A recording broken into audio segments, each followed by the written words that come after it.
Hallelujah. Praise the Lord. Praise the Lord. Good morning, church. काय तुम्ही उत्साहित आहात का देवाचं वचन ऐकण्यासाठी? Hallelujah. Are you excited to hear the word of God? Hallelujah. आज इथं कोणी आपली स्तुती आणली आहे का? कोणी आपल्या टाळ्या आणल्यात का? आपला धन्यवाद कोणी आणलाय का? मला तर सांगू द्या की परमेश्वराने जे वचन आज तुमच्यासाठी माझ्यासाठी दिलेले आहे त्या वचनाबद्दल विचार करून माझं मन आज धन्यवादित झालेलं आहे. हालेलुया. आणि मी देवाला जितके धन्यवाद द्यावे तेवढे कमी आहे, कारण आमचा परमेश्वर स्तुतीस पात्र आणि धन्यवादास योग्य आहे. हालेलुया. सूर्याच्या अवगतीपासून तर मावळतीपर्यंत केवळ त्या परमेश्वराचं नाव स्तवनीय आहे. हालेलुया. हालेलुया. जुन्या करारामध्ये मोशेने असं शिकवलं की ज्या वेळेस देव काहीतरी करायचा त्याच्यानंतर ते होम अर्पण करायचे आणि धन्यवाद करायचे. पण मला दावीद आवडतो. मला सांगू द्या प्रियानो, दावीद स्तुती करायचा ज्यावेळेस तो म्हणायचा की देव हे करणार आहे, देव ह्या पुढे आमच्यासाठी करणार आहे, आणि म्हणून तो स्तुती करायचा. आज किती लोकांचा विश्वास आहे की देव आज आमच्यामध्ये काहीतरी करणार आहे. चला मग त्या करण्याबद्दल त्याला धन्यवाद देऊया. आज देव आमच्याशी बोलणार आहे त्याबद्दल त्याला धन्यवाद देऊया. आपली स्तुतीचा आवाज आपण आज मोठा करूया आणि त्या परमेश्वराला धन्यवाद देऊया. आपले आवाज आपण उंच करून त्या परमेश्वराला धन्यवाद देऊया. 1, 2, 3 मिनिटं घेऊया आणि त्या परमेश्वराच्या नावाला, तो इस्रायलाचा परमेश्वर, तो भक्तांच्या स्तवनामध्ये वसणारा परमेश्वर, त्या परमेश्वराला धन्यवाद देऊया. Let's praise him, let's worship him. आपल्या थाळ्या वाजून, आपला आवाज उंच करून, कारण परमेश्वराचं वचन म्हणतं की प्रत्येक श्वासवान प्राणी, प्रत्येक जिवंत प्राणी परमेश्वराचे स्तवन करो. हालेलुया. हालेलुया. धन्यवाद येशू, धन्यवाद प्रभु, धन्यवाद प्रभु. Hallelujah. Thank you Jesus. Hallelujah. Hallelujah. Hallelujah. Thank you Lord Jesus. Praise the Lord. आपण बसूया. Praise the Lord. मला सांगू द्या की ह्या ठिकाणी उभं राहण्यासाठी देवाने मला संधी दिली, त्याबद्दल मी देवाचे मनापासून आभार मानतो. जसे पास्टर बोलले की या ठिकाणी उभं राहणं म्हणजे खूप मोठं आशीर्वाद आहे. त्यांच्याजवळ नेहमीच बोलायला असतं, आणि मला माहिती आहे ज्यावेळेस देव आम्हाला काहीतरी देतो, ज्यावेळेस बोलायचं असतं त्यावेळेस इतरांना संधी देणं किती अवघड असतं, आणि किती मोठं त्यांचं मन आहे, त्याबद्दल त्यांचे देखील मी आभार मानतो. आणि आज देव तुमच्याशी बोलणार आहे. हालेलुया. आज देव आमच्याशी ऑलरेडी बोललेला आहे, त्याची वाणी आमच्याकडे आलेली आहे. देव म्हटला की इस्रायल परमेश्वर जे तुमचं चोरून नेलेलं आहे ते भरून काढणारा परमेश्वर आहे. त्याच्या फेलोशिपमध्ये तो उतरून येणारा परमेश्वर आहे.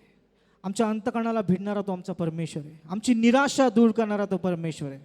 हालेलुया. आणि देवाच्या वचनाचं एक गोष्ट अशी आहे की देवाचं वचन ज्यावेळेस बोलतो ते माझ्यावर आहे की ते मी घेतो का नाही घेत. आज किती लोक देवाचं वचन रिसीव्ह करायला तयार आहेत? देवाचं वचन आज आम्ही स्वीकारायला तयार आहोत. हालेलुया. आज देव विशेष काही लोकांशी बोलणार आहे. देवाने ते लोक मला दाखवले की देव आज कुणाशी बोलणार आहे. मला सांगू द्या की तुम्ही विश्वासाने हे वचन स्वीकारा. माझा आवाज स्वीकारू नका, माझं बोलणं बघू नका, पण देव आज तुमच्याशी काय बोलते हे तुम्ही पहा. हालेलुया. काय तुम्ही तयार आहात?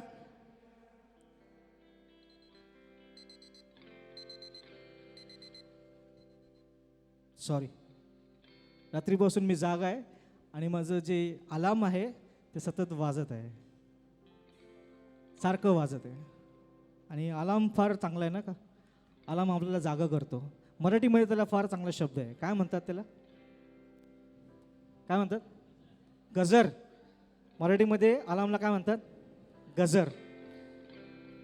आणि गजर ज्यावेळेस वाजतो, विशेष करून जे लोक कामाला जातात त्यांना रविवारी सुट्टी असते, आणि मग सोमवारचा दिवस आला की त्यांना निराशा येते. गजर वाजला की निराशा येते. किती लोकांचा अनुभव आहे असा? गजर वाजला की चांगलं वाटत नाही.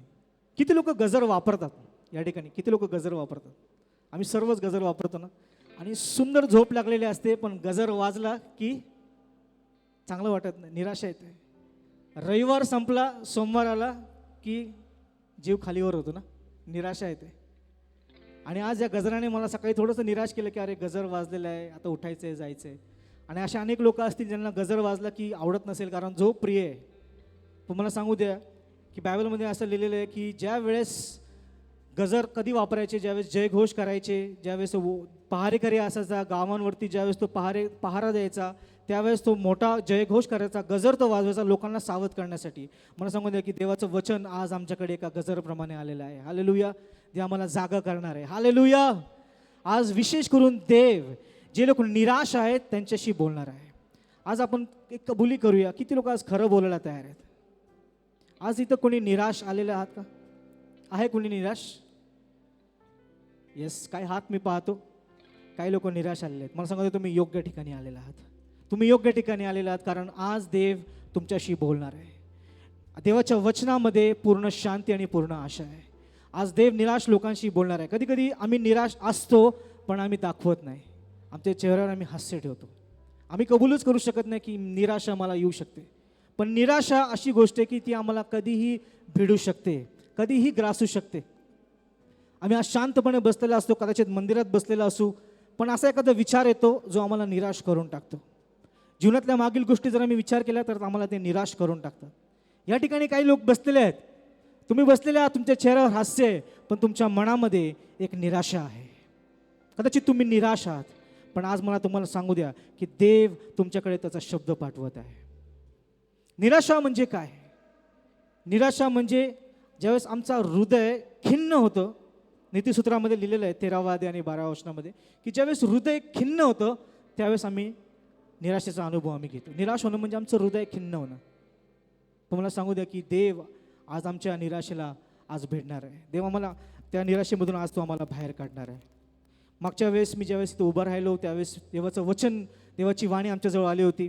आणि देवाने हग्गाय ह्या पुस्तकातून, हग्गाय संदेशाद्वारे जे अभिवचन किंवा जे वाणी त्याने आमच्यामध्ये आणली ती आपण सर्वांनी ऐकली. किती लोकांना आठवत आहे मागच्या वेळेस हग्गायमधून आपण काय शिकलो?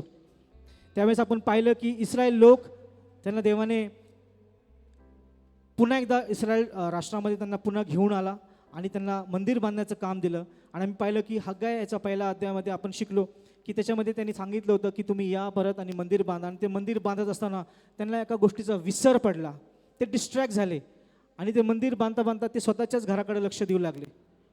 आणि मग त्यांनी आपल्याच घरांच्याकडे, त्यांनी बांधकामाच्याकडे लक्ष दिलं. ते आपल्याच सगळ्या गोष्टींमध्ये गुंतून गेले. आणि मग त्यावेळेस देवाच्या कामाला त्यांनी दुर्लक्ष केलेलं आहे. दुर्लक्षपणा ह्या ठिकाणी आम्ही पाहतो की हग्गायाच्या पहिल्या अध्यायामध्ये ते लोक डिस्ट्रॅक्टेड किंवा दुर्लक्षित झाले होते देवाच्या कामापासून. आणि मग देवाने हग्गाय संदेशाद्वारे त्याची वाणी पाठवली. तो म्हटला की आपले मार्ग तपासा, देवाच्या गोष्टींना प्राधान्य द्या. आणि मग आम्ही पाहतो की त्यांनी त्या वाणीचा स्वीकार केला, सन्मान केला. आणि मग ते देवाच्या कामाला पुन्हा एकदा रुजू झाले. ते डोंगरावर गेले, त्यांनी लाकडं आणली आणि देवाच्या काम ते करू लागले. आणि आज आपण पाहणार आहोत की हग्गायाच्या दुसऱ्या पत्रामध्ये, दुसऱ्या अध्यायामध्ये ह्या ठिकाणी तो अशा लोकांशी बोलत आहे. देवाने हग्गाय संदेशाला पुन्हा एकदा एक वाणी दिली आणि ती वाणी अशा लोकांसाठी होती की जे निराश होते. ज्यावेळेस आपण वाचणार आहोत, मी तुम्हाला थोडंसं पार्श्वभूमी देतो. एजरा याचा 3रा अध्याय आपण वाचूया. आणि या ठिकाणी आपण पाहत होतो की ज्यावेळेस ते इस्रायल लोकांनी त्याची वाणी ऐकली ते पुन्हा एकदा कामाला लागले आणि मग ते काम करू लागले. आणि मग एजरामध्ये त्याची पार्श्वभूमी दिलेली आहे की त्यावेळेस ज्यावेळेस त्यांनी काम सुरू केलं आणि ते काम चालू असताना त्या मंदिराचं फाउंडेशन किंवा बेस त्यांनी बनवला. आणि ज्यावेळेस तो बेस बनवला त्यावेळेस त्यांनी अर्पणं आणली. आणि मग त्या ठिकाणी जे जुने लोक होते आणि नवीन लोक होते त्या ठिकाणी ते जे बांधकाम जे सुरू झालं होतं, त्याचं जे फाउंडेशन झालं होतं त्याच्याबद्दल ते काय म्हणतात. एजरा याचा 3रा अध्याय आणि 12वं वचन. तेव्हा बरेच याजक, लेवी आणि पितृकुळाचे प्रमुख अशा ज्या वृद्ध लोकांनी पूर्वीचे मंदिर पाहिले होते त्यांनी आपल्या डोळ्यांनी या मंदिराचा पाया घातलेला पाहिला. तेव्हा त्यास रडे कोसळले व त्यातले पुष्कळ हर्षभराने जयघोष करू लागले. ज्यावेळेस त्या ठिकाणी आम्ही पाहतो की काही वृद्ध लोक होते ज्यांनी जुनं मंदिर जे आहे शमूएलाने बांधलेलं ते त्यांनी पाहिलं होतं. आणि ज्यावेळेस त्यांनी हे नवीन मंदिर जे बनत होतं ते त्यांनी पाहिलं. अजून ते पूर्ण पण झालेलं नाही आहे, ते त्यांनी पाहिलं. आणि मग त्यांना आठवलं की अरे ते जुनं मंदिर जे होतं ते खूप भव्य होतं, ते खूप मोठं होतं आणि त्याचं गौरव खूप महान होतं. आणि हे जे नवीन मंदिर बांधण्यात येत आहे ते तर बांधता क्षणीच एवढं लहान दिसत आहे. आणि म्हणून त्यांना निराशा आली आणि ते रडू लागले. आणि त्या रडण्याचा आवाज त्या ठिकाणी उल्लेख केलेला आहे की त्या मोठ्याने ते रडत होते आणि त्या रडण्याचा आवाज येऊ लागला. पण जे काही तरुण लोक होते, जे नवीन लोक होते, ज्यांनी जुनं मंदिर पाहिलेलं नव्हतं आणि त्यांनी काम सुरू केलं होतं, ते नवीन कामाचं बांधकाम ते पाहून त्यांना हर्ष झाला आणि त्यांनी हर्षनाद असा केला असं बायबल सांगतं. या ठिकाणी आम्ही पाहतो की 2 प्रकारचे आवाज आहेत, 2 प्रकारचे जनरेशन्स आहेत, 2 प्रकारचे लोक आहेत. आणि त्या ठिकाणी जुने जे लोक आहेत ते जुन्या मंदिराचे कंपॅरिझनमध्ये म्हणतात की नवीन मंदिर तर छोटं आहे, जे आम्ही पाहिलं ते अधिक चांगलं होतं. आणि ते त्यांना रडू आलं, ते निराश झाले आणि ते मोठमोठ्याने रडू लागले.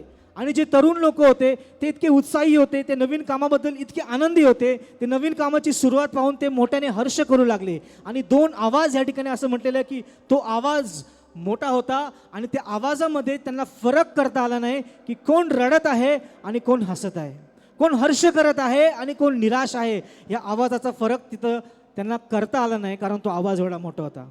आणि त्या क्षणी त्यावेळेस देव त्या लोकांचा आवाज ऐकतो, देव त्यांची निराशा ओळखतो आणि मग तो हग्गाय संदेशाला पुन्हा एकदा अभिवचन देतो. आणि मग तो म्हणतो की तू माझ्या लोकांना जाऊन सांग. यावेळेस आपण वाचू की देव काय म्हणतो त्या लोकांना. हग्गायाचा 2 अध्याय पहिल्यापासून काही वचन आपण वाचणार आहोत.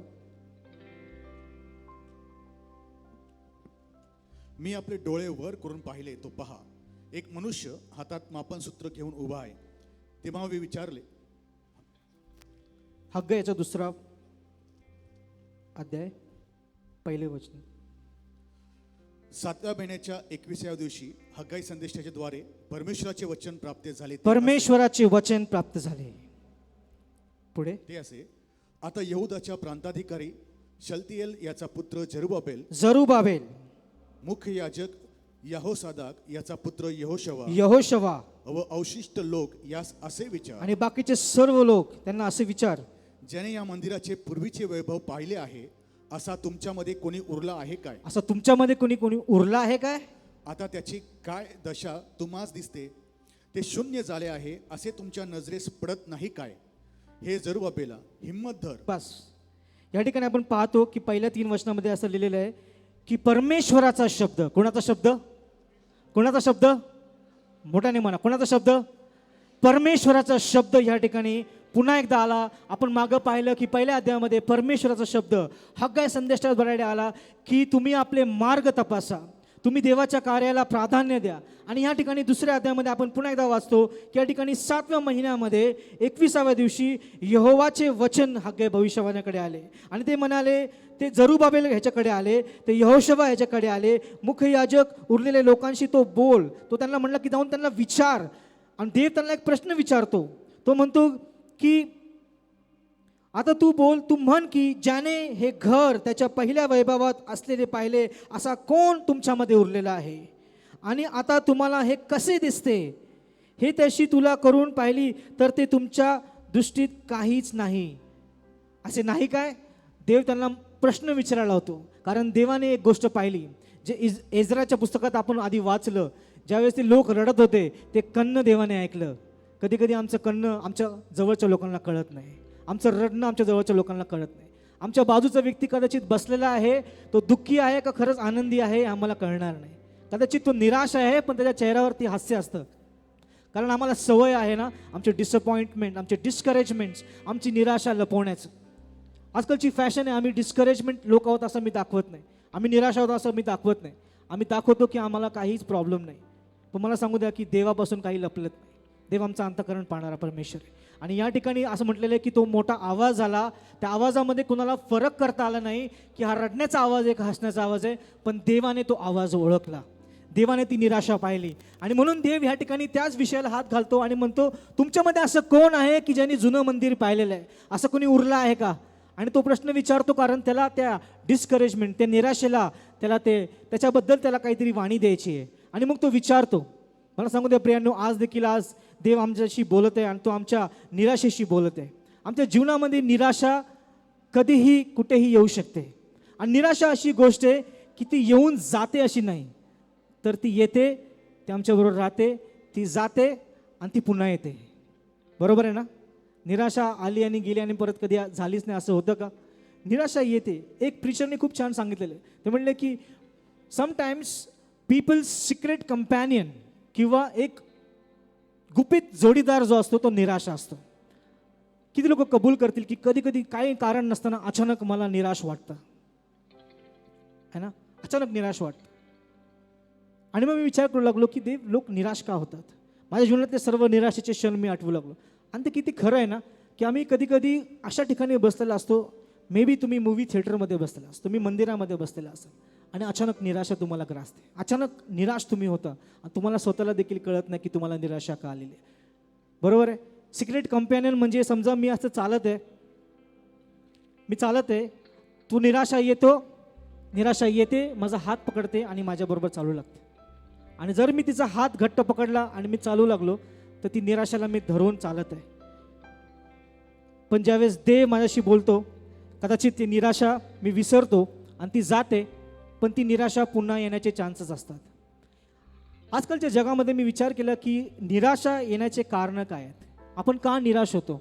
आमच्या जगामध्ये आम्ही सर्वजण निराश होतो. तुम्ही ख्रिश्चन नसाल, तुम्ही ख्रिस्ती असाल नसाल, बिलिव्हर असाल नसाल, आम्ही निराश होतो. विशेष करून ख्रिस्ती लोकांमध्ये जर आपण पाहिलं निराशा काय येते, तर आम्ही सारखं पापात पडतो, म्हणून कदाचित आम्ही निराश होत असेल. मला जे करायचं ते मला करता येत नाही देवासाठी, त्यासाठी मी निराश होतो. पण जगातले लोक मी पाहिलं, मी स्टडी केला की जगात अनेक कारणं आहेत आम्ही निराश का होते याचे. पण जर आपण टॉप 5 कारण जर पाहिले तर सर्वात पहिलं कारण जे आहे निराश होण्याचं ते आहे अपेक्षाभंग. Unexpected unfulfilled expectations. पुष्कळदा आम्ही खूप साऱ्या अपेक्षा करतो आणि ज्यावेळेस आमच्या अपेक्षा पूर्ण होत नाही त्यावेळेस काय होतं, निराशा येते. या ठिकाणी जे इस्रायलमध्ये जे जुने लोक होते त्यांची खूप मोठी अपेक्षा होती की आता पुन्हा एकदा ते मंदिर बांधण्यात येईल, कारण ते मंदिर तोडण्यात आलं होतं. आणि मग त्यांना देवाने पुन्हा ज्यावेळेस आणलं त्यांना असं वाटलं की आता हे पुन्हा नवीन मंदिर बांधतील आणि ते पुन्हा गौरव आम्हाला पुन्हा दिसेल. पण ज्यावेळेस ते नवीन मंदिर बांधण्यात आलं त्यांची अपेक्षा भंग झाली आणि मग ते निराश झाले आणि ते रडू लागले. आमच्या जीवनामध्ये देखील पुष्कळदा आम्ही खूप अपेक्षा करतो. आमच्या प्रियजनांकडून, आमच्या जवळच्या लोकांकडून आम्ही अपेक्षा करतो, आमच्या लेकरांकडून आम्ही अपेक्षा करतो. आणि ज्यावेळेस त्या अपेक्षा पूर्ण होत नाही त्यावेळेस काय होतं, अपेक्षा भंग होतो, आम्हाला निराशा गाजते. आज मला माहीत नाही ते कुणाशी बोलत आहे, पण तुम्ही कुणाकडून तरी अपेक्षा केली आणि तुमची अपेक्षा ती पूर्ण झाली नाही म्हणून तुम्ही निराश झाला असाल, तुम्ही निराश असाल. कधी कधी एक कपल ज्यावेळेस असतं, नवीन कपल असतात, लग्न ज्यांचं ठरलेलं असतं, जर ते भेटणार असतील आणि जर का प्रियकराने त्यांच्यासाठी फूल आणलं नाही, फुलाचा गुच्छ आणला नाही तर ते निराश होतात. पत्नीने किंवा पतीने पत्नीच्या स्तुती केली नाही तर ते निराश होतात. ज्यावेळेस आम्ही जी कोणाकडनं तरी अपेक्षा करतो ती व्यक्ती आमच्यासाठी ते करत नाही त्यावेळेस आम्ही निराश होतो. ज्यावेळेस आम्ही देवाकडनं काहीतरी अपेक्षा करतो आणि त्यांच्या जीवनामध्ये होत नाही त्यावेळेस आम्ही निराश होतो. किती लोकांनी आज या ठिकाणी काहीतरी अपेक्षा केली आणि त्यांना ती मिळाली नाही असाल? आहे कोणी की आम्ही अपेक्षा केली पण ती आमची पूर्ण झाली नाही आणि मग काय येते, निराशा येते. पुष्कळदा आम्ही आमच्या जवळच्या लोकांकडून, मित्रांकडून आम्ही अपेक्षा करतो आणि ते आमचा अपेक्षा भंग करतात त्यावेळेस निराशा आम्हाला काय. आम्हाला असं वाटतं की ह्या व्यक्तीने आमच्यासाठी एवढं करावं, ह्या व्यक्तीने आम्हाला सर्व काही आमच्यासाठी आमच्या इच्छेनुसार करावं आणि ती व्यक्ती आमच्या इच्छेनुसार वागत नाही त्यावेळेस आमच्या जीवनामध्ये निराशा येते. दुसरं महत्त्वाचं कारण आहे अचानक होणारं नुकसान, सडन लॉस. कदाचित आमचा चांगला जॉब असेल, तो समजा कदाचित अचानक गेला तर काय होतं, निराशा येते. अचानक आमचा बिझनेसमध्ये आमचा लॉस झाला तर काय होतं, निराशा येते. एखादा जवळचा व्यक्ती जर आम्ही अचानक गमावला तर काय होतं, निराशा येते. कदाचित आमची पत्नी जर आम्ही गमावली, जर ती वारली, आमचा पती, आमचे लेकरं कदाचित वारले तर आम्हाला काय होतं, निराशा होते. कालच मी एक न्यूज ऐकली की ब्रदर अजय चव्हाण यांचा मुलगा अनुज चव्हाण हा प्रभूकडे गेला आणि मला माहिती की ते निराश नक्की झाले असतील. माय कंडोलन्सेस आर विथ हिम. निराशाजनक ह्या गोष्टी आहेत. ज्यावेळेस आम्ही कोणीतरी जवळचं ज्यावेळेस आम्ही गमावतो त्यावेळेस काय होतं, निराशा होते. एकदम आमच्या जवळचं, मागील करोनामध्ये देखील आम्ही अनेक लोक गमावले त्यावेळेस निराशाने आम्हाला गाठलं होतं. ह्या गोष्टी आम्हाला निराश करतात. एक पास्टरांचा पॉडकास्ट मी ऐकत होता, तो म्हटलं की माझ्या पाळकीय सेवेमध्ये सर्वात निराशजनक गोष्ट तेव्हा असते की ज्यावेळेस एक दाम्पत्य ज्या अनेक वर्षांपासून प्रार्थना करत होतं त्या बाळासाठी आणि ते बाळ जन्मताच ज्यावेळेस वारतं त्यावेळेस त्या आईवडिलांच्या डोळ्यातलं जे अश्रू असतात ते मला पावत नाही, तो निराशाचा क्षण मला पावत नाही. ते म्हणतात की माझं तर कामच आहे की त्या अशा बाळांचं देखील मी सिमेट्रीमध्ये जाऊन प्रेतक्रिया करतो आणि मग मी स्वतःच घेतो त्या बाळाला जे जन्मलेलं असतानाच एका महिन्यात किंवा एका आठवड्यात किंवा 2-3 दिवसात ज्यावेळेस ते वाढतं त्यावेळेस त्यांना घेतो मी आणि माझ्याच कारमध्ये एका शू बॉक्समध्ये त्याला टाकतो आणि त्या आईवडिलांना मी घेऊन जातो, सेमिट्रीमध्ये जातो आणि त्याची प्रेतक्रिया मी करतो. ह्याच्यापेक्षाही वाईट क्षण कुठला नसतो. ह्याच्यापेक्षाही निराशेचा सण, त्या निराशा ज्यावेळेस त्यांच्या डोळ्यात मी पाहतो त्यावेळेस मला रडू येतं. कधी कधी आम्ही खूप साऱ्या गोष्टी आमच्या जवळचे जे असतात त्यांना आम्ही गमावतो, त्यावेळेस निराशा आम्हाला गाठते. कदाचित तुम्ही तुमच्या जवळच्या व्यक्तीला गमावलं असेल, निराशा तुम्हाला आली असेल, तुम्ही निराश असाल. कदाचित तुमचा पती तुम्ही गमावला असाल, तुम्ही निराश असाल. तुमची पत्नी कदाचित तुम्ही गमावली असेल, निराश असाल. तुमचे लेकरं तुम्ही गमावले असतील, निराश असाल. पण आज देव तुमच्याशी काहीतरी बोलत आहे. तिसरी गोष्ट आहे कॉन्फ्लिक्ट्स, वाद. ज्यावेळेस घरामध्ये वाद असतात त्या गोष्टी आम्हाला निराश करू शकतात. भावाभावांमध्ये वाद,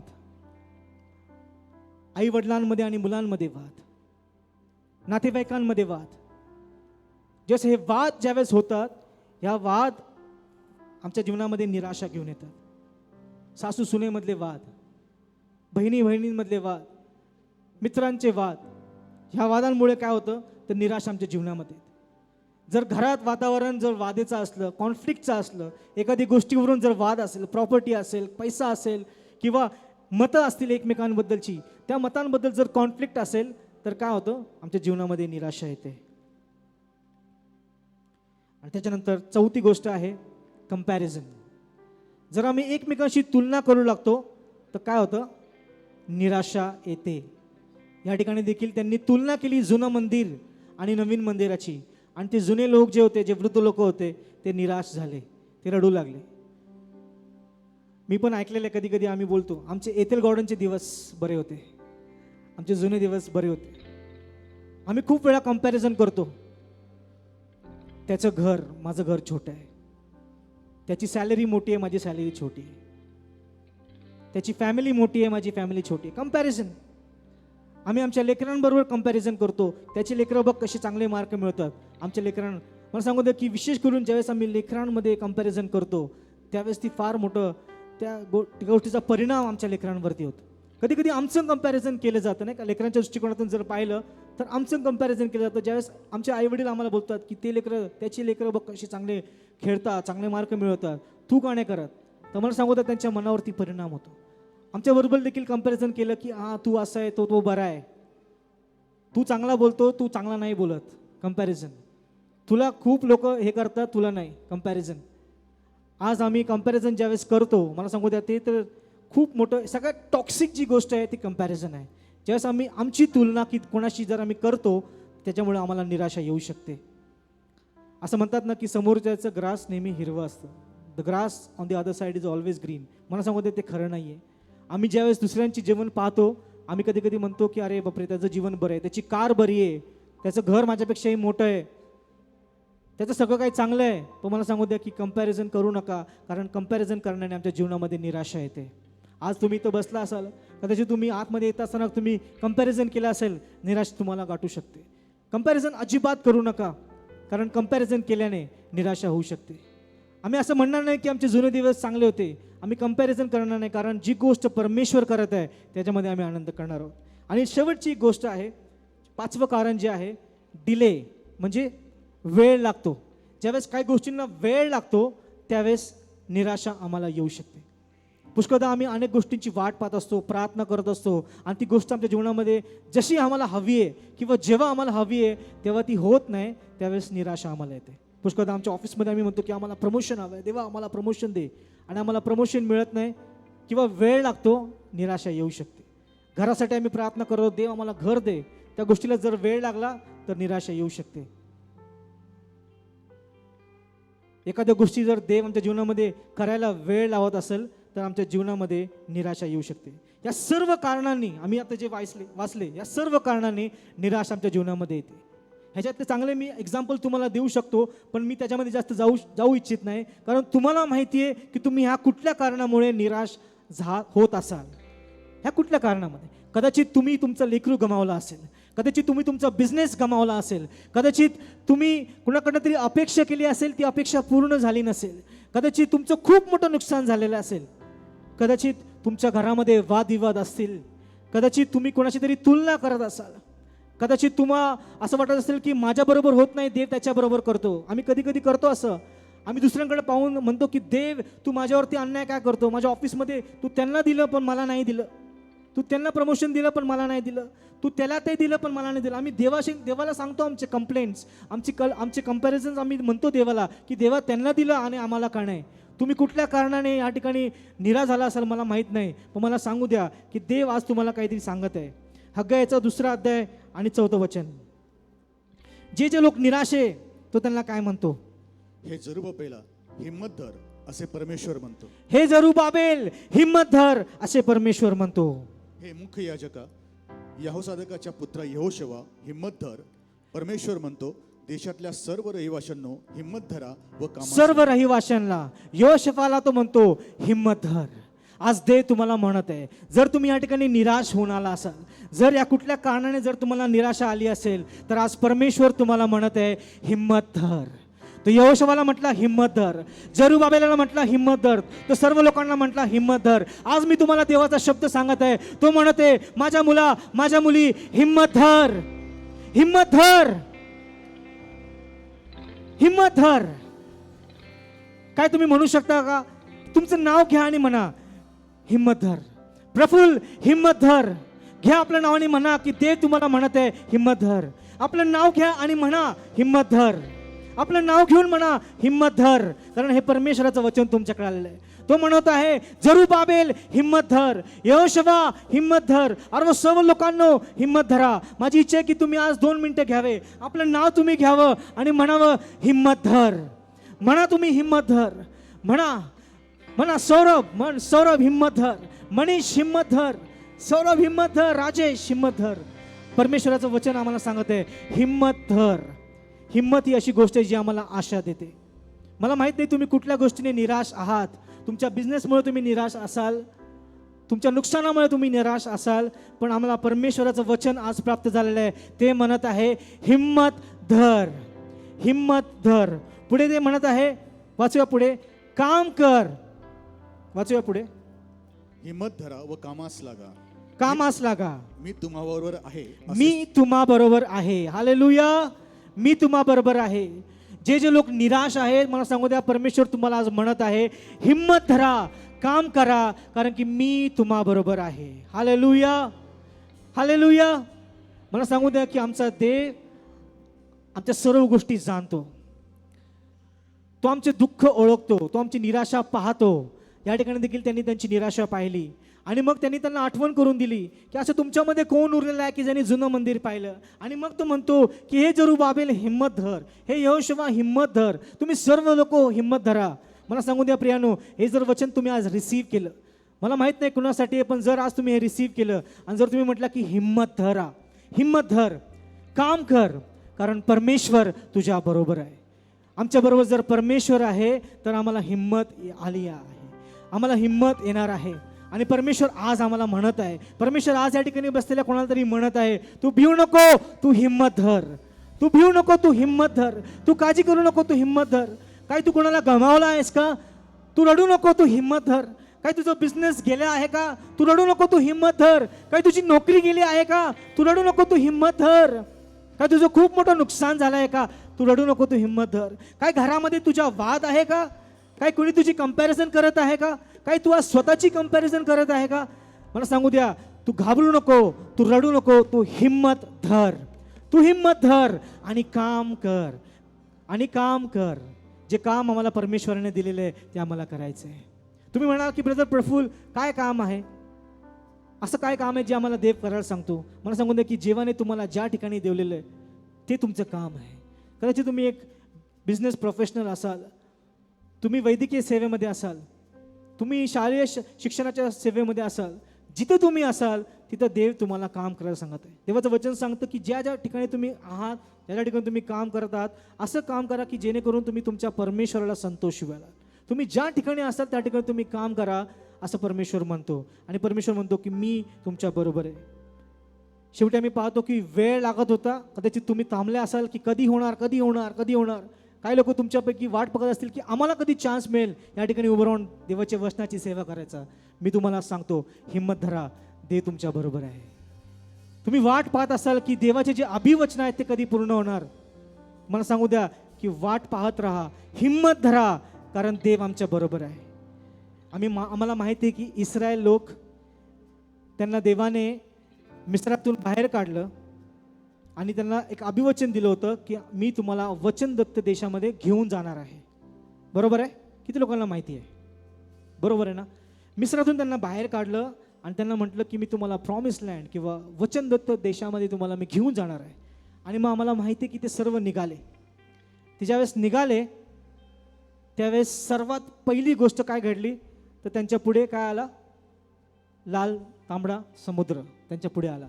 आणि मग त्या लोकांनी काय केलं? काय केलं? कुरकुर केली. सर्वात पहिली काय केलं? कुरकुर. मला सांगून द्या की निराशेचा रिझल्ट किंवा निराशा आमच्या जीवनामध्ये ज्यावेळेस येते, पहिली गोष्ट ती आमच्या जीवनामध्ये काय आणते? तर काय आणते? काय आणते? तो आवाज मला खूप आवडतो. छान आहे शब्द, कुरकुर. तो शब्दच छान आहे, कुरकुर. निराशा आमच्या जीवनामध्ये, निराशेचं फळ काय आहे? तर कुरकुर.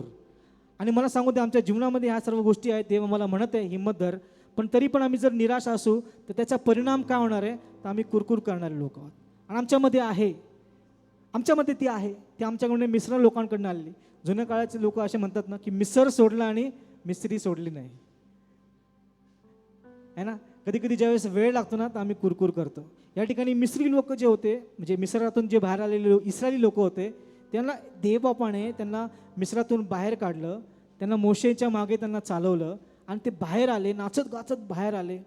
त्यांना असं वाटलं की आता खूप चांगलं झालेलं आहे, तर देवाने आम्हाला बाहेर काढलेलं आहे. आणि त्यांच्या जीवनामध्ये सर्वात मोठी पहिली गोष्ट काय झाली, मला तुम्हाला आज दोन गोष्टी सांगायच्या. ज्यावेळेस आम्ही मिस्रातून बाहेर पडतो त्यावेळेस आमच्या जीवनामध्ये अरण्याचा प्रवास आम्हाला येतोच येतो. आमच्या जीवनामध्ये विल्डरनेसचा एक्सपिरियन्स आम्हाला येतो. निश्चित आम्हाला वचनदत्त देशामध्ये देव घेऊन जाईल, पण त्याच्या आधी आम्हाला अरण्यातून जाण्याचा समय किंवा प्रसंग येतोच येतो.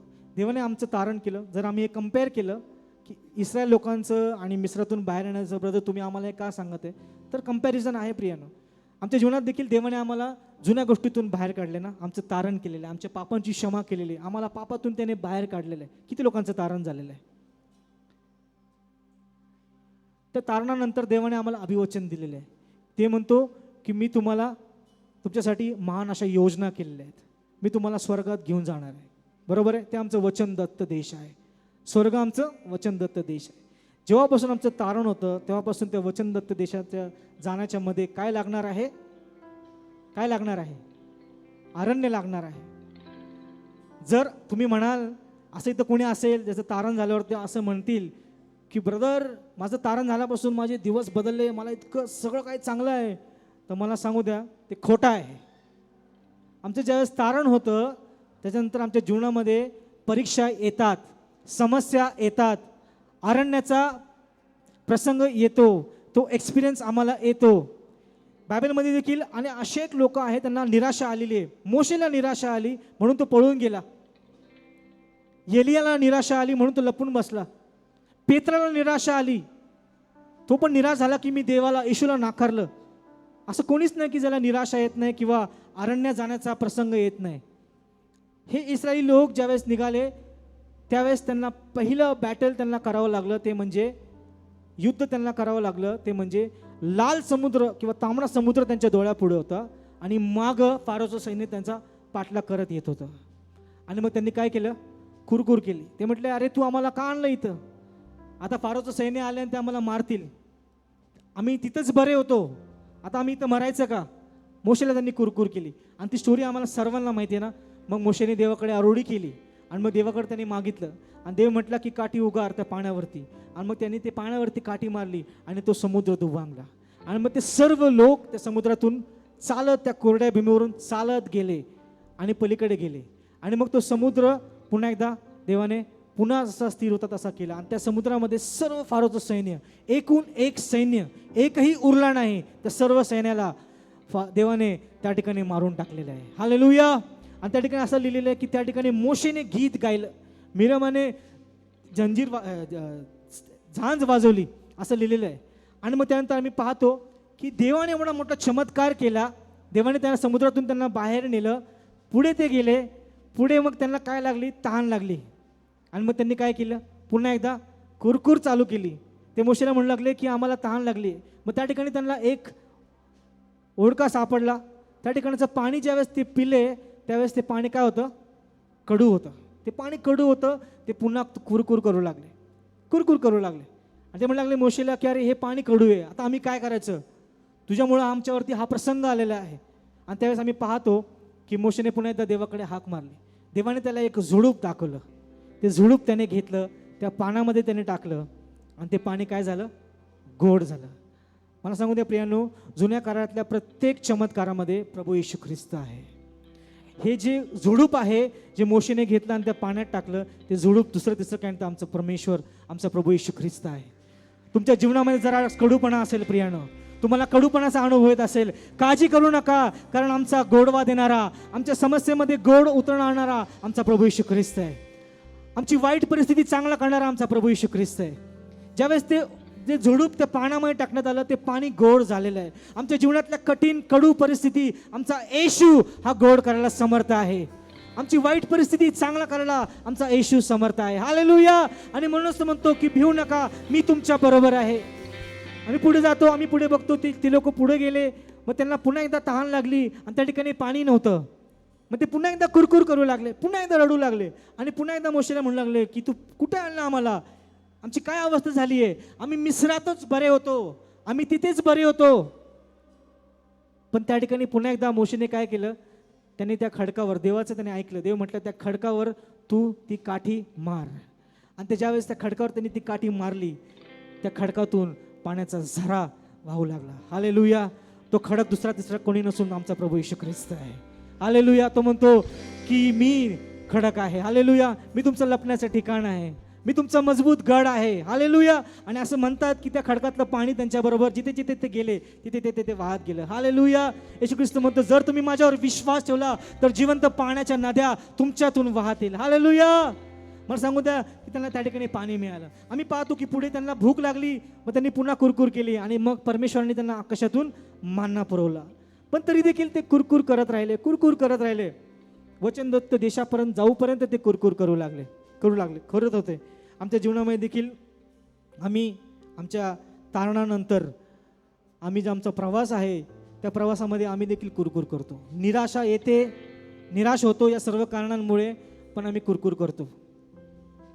आम्ही रविवारी चर्चला येतो, आम्ही उपासना करतो, आम्ही आनंदाने नाचतो, गातो, देवाची स्तुती करतो आणि इथून बाहेर पडलं की आम्ही काय करतो? आम्ही कुरकुर करतो. मला सांगू द्या त्या कुरकुरीला एक आवाज आहे. मला तर मी ज्यावेळेस इथून जातो बाहेर, त्या मेन रोडला ज्यावेळेस पोचतो तिथं मला आवाज ऐकू येतो. आजकाल ते हॉर्न जे मारतात ना, मला सांगू द्या जे शब्दाने मुखाने बोलता येत नाही ना ते हॉर्नच्या द्वारे बोलतात. हॉर्न वाजवत राहतात. पुढे जायला जागा नसते तरी की मागून ते हॉर्न मारत राहतात. किती लोक हॉर्न मारतात? खरं सांग. आम्ही हॉर्न मारतो ना, आमच्या गाडीचा हॉर्न मारत राहतो. पुढे त्या माणसाला जायला जागा नाही तरी पण आम्ही हॉर्न मारतो. ही काय एक किरकिर आहे, ही कुरकुर आहे. चिडचिड करतो आम्ही. इथून बाहेर पडलो, थोडासा चर्च सुटायला उशीर झाला की आम्ही कुरकुर करतो. आज किती वेळ घेतला बापरे, काय कळतं की नाही यांना? किती वाजलेत, ऊन पडलंय, पाऊस पडला की आम्ही कुरकुर करतो. देव आमच्या जीवनामध्ये चमत्कार करतो तरी देखील आम्ही ते विसरतो आणि ज्यावेळेस संकट येतात आम्ही काय करतो? कुरकुर करतो. आम्ही इथे साक्षी ऐकतो की देवाने मला बरं केलं, देवाने मला आरोग्य दिलं आणि 2 दिवसांनी पुन्हा ताप आला तर आम्ही घाबरतो, निराश होतो आणि कुरकुर करतो. आमच्या घरामध्ये आम्ही कुरकुर करतो. आज सर्वीकडं कुरकुर चालवली असते. पती पत्नीमध्ये कुरकुर, तू अशीच आहे आणि तू तसाच आहे, कुरकुर करतो ना. जेवणात मीठ थोडं जास्त पडलं तर कुरकुर. आणि कुरकुर केली ना घरामध्ये, विशेष करून तुमच्या घरात होतं का नाही माहीत नाही, पण घरात जर कुरकुर चालू झाली, वाद चालू झाले तर एका गोष्टीचा आवाज येतो, तो म्हणजे भांड्यांचा आवाज येतो, भांडे आपटण्याचा. मला आधी सवय होती, आता नाही, आता देवाने मला बदललेलं आहे. जर मी गाडी चालवत असेल आणि जर माझी पत्नी माझ्या मागे बसली असेल आणि आमच्यामध्ये जर कुरकुर झाली तर मला सवय होती गाडीचा एक्सिलेटर मी वाढवायचं, जोरात वाढवायचं एक्सिलेटर. आम्ही देखील कुरकुर करतो प्रियानो. छोट्या छोट्या गोष्टींसाठी आम्ही कुरकुर करतो. आमच्या शिलो मंडळीमध्ये देखील आम्ही ज्यावेळेस आधी उपासना करायचो त्यावेळेस हे छत नव्हतं. पावसात आम्ही उपासना करायचो. काही लोक होते कुरकुर करायचे, काय पावसात तुम्ही उपासना करता, छत बांधा. पण काही लोक होतं जे उपासना करायचे, पाऊस पडो ऊन असो काही हो, उपासना करायचे. हालेलुया. कुरकुर करणारे लोक नाही प्रियानो. आम्ही छोट्या छोट्या गोष्टींसाठी कुरकुर. मला उदाहरणं द्यायला गेले तर खूप सारी उदाहरणं आहेत. तुम्ही स्वतः विचार करा, आम्ही किती गोष्टींमध्ये कुरकुर करतो त्या इस्रायल लोकांसारखे. आम्ही किती गोष्टींमुळे निराश होतो, विशेष करून लॉसमुळे, जवळच्या व्यक्तींना गमावल्यामुळे, बिझनेस खराब झाला चालला नाही म्हणून, आणि मग कुरकुर करतो. आमच्याजवळ एक आवाज नेहमी असतो, तो आहे कुरकुरीचा आवाज. कुरकुर. आज देखील आम्ही मंदिरामध्ये येतो, आम्ही बऱ्याच गोष्टींसाठी कुरकुर करतो. पण मला सांगू द्या की अशा आज जगामध्ये अनेक मंडळ्या आहेत त्यांच्याजवळ जागा नाही आहे, ते हॉल भाड्याने घेतात, पण आजकालच्या परिस्थितीमुळे त्यांना तोही मिळत नाही आहे. पण आज तुम्ही आणि मी आशीर्वादित आहोत, कारण आम्ही या ठिकाणी बसलेलो आहोत आणि परमेश्वराने आम्हाला त्याची आराधना करण्यासाठी एक सुंदरशी जागा दिलेली. ह्या जागेबद्दल लोक कुरकुर करतात. ते म्हणतात काय तुम्ही कब्रस्तानात उपासना करता. अहो, आम्ही कब्रस्तानात मेलेल्यांमध्ये आम्ही त्या जिवंत परमेश्वराची आराधना करतो. हालेलुया. काय लोक म्हणतात अहो रात्रीचं तिथे यायला किती भीती वाटते, अंधार असतो, भय वाटतं. अहो तुम्ही तो अंधार क्रॉस करून थोडं पुढे या आणि त्या देवाच्या वचनाचा प्रकाश तुम्ही अनुभवा. हालेलुया. तुमच्या जीवनातल्या कुठल्या गोष्टीबद्दल तुम्ही कुरकुर करतात मला माहीत नाही. आम्ही नेहमी कधी कधी आमच्या स्वतःबद्दल आम्ही कुरकुर करतो नाही का, माझ्यामध्ये हेच कमी आहे, माझ्यामध्ये तेच कमी आहे. सोशल मीडिया, जसं वास्तव संजय मागच्या वेळेस बोलले, आम्ही सोशल मीडियावरती पाहतो तर आम्ही पाहतो की लोक आपल्या गोष्टी तिथे हायलाईट करतात. फिरायला गेले टाकतात, मग आम्ही बघतो अरे यार हे लोक फिरायला गेले, आम्हाला काही मिळतच नाही. ज्यांचं लग्न होत नाही ते बघतात की कोणतरी लग्न केलेलं आहे, त्याच्यावरती बरेच सारे कमेंट्स येतात, कॉंग्रॅच्युलेशन कॉंग्रॅच्युलेशन, आणि मग ते पाहून आम्ही निराश होतो आणि म्हणतो अरे माझं लग्न अजून होत नाही, देवा माझी संगती असं तू का करते. आम्ही स्वतःकडे पाहतो आणि आम्ही चिडचिड करतो. एक प्रीचरने खूप छान बोललेलं आहे. तो म्हटला की अनेकदा आम्ही आमच्या भूतकाळामध्ये आमचं लक्ष असतं की भूतकाळात आधी चांगलं होतं. जसे ते इस्रायली लोक, जुने लोक जे म्हटले की जुनं मंदिर चांगलं होतं म्हणून ते रडू लागलं. आमचं लक्ष जुन्या गोष्टींकडे असतं. आधी दिवस चांगले होते, आधी खूप पैसा होता, आधी शिलोची मंडळी चांगली होती, जुन्या गोष्टींकडे आमचं लक्ष असतं. आधी माझं खूप चांगलं होतं, आधी माझा बिझनेस खूप चांगला चालायचा, माझा आधीचा जॉब चांगला होता. आमचं लक्ष जुन्या गोष्टींकडे असतं, आधीचं सगळं चांगलं होतं. आणि आम्ही आमच्या पास्टमध्ये आमचा फोकस असतो आणि आमच्या प्रेझेंटमध्ये आम्ही वैतागलेले असतो. We are frustrated in our present and we are forgetful about our future. आमच्या भविष्य काळाबद्दल आम्हाला विसर पडलेला आहे. जे अभिवचन परमेश्वराने दिलेलं आहे भविष्य काळासाठी, त्याचा आम्हाला विसर पडलेला आहे. देवाचं वचन म्हणतं की माझ्याजवळ तुमच्यासाठी योजना आहेत भावी काळाच्या, आणि त्या तुमच्या हिताच्या आहेत. ह्या गोष्टीचा आम्हाला विसर पडतो का, कारण आमचं लक्ष आमच्या भूतकाळामध्ये, वर्तमानात आम्ही वैतागलेले आहोत, चिडचिड करत आहोत. आम्हाला माहिती आहे की आम्ही ज्यावेळेस म्हणतो ना की आता काहीच चांगलं नाही आहे, सर्व काही अस्थिर आहे, पैसा कमी आहे. मी ज्यावेळेस हे वचन तयारी करत होतो त्यावेळेस मी म्हटलं की हे वचन मला जगायचं आहे आणि मी त्या गोष्टीचा प्रॅक्टिस करत होतो. घरात किरकिर झाली तर आराधना करायची. माझं लहान लेकरू जे आहे ते फार किरकिर करतं, फार. सकाळी उठलं की शाळेला जायच्या अगोदर ते इतकं चिडचिड करतं.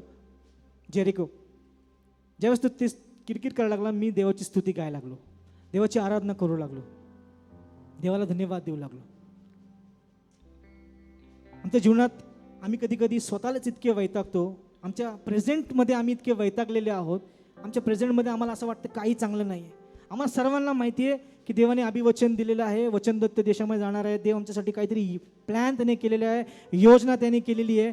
पण जर आत्ताच जर आम्ही पाहिलं तर आम्हाला काहीच दिसत नाही ते योजनेप्रमाणे. कदाचित देवाने तुम्हाला अभिवचन दिलं असेल, मोठमोठ्या गोष्टी त्यांनी म्हटलेल्या असेल की मी तुला आशीर्वादित करेल, मी तुला हे करेल, मी तुला ते करेल.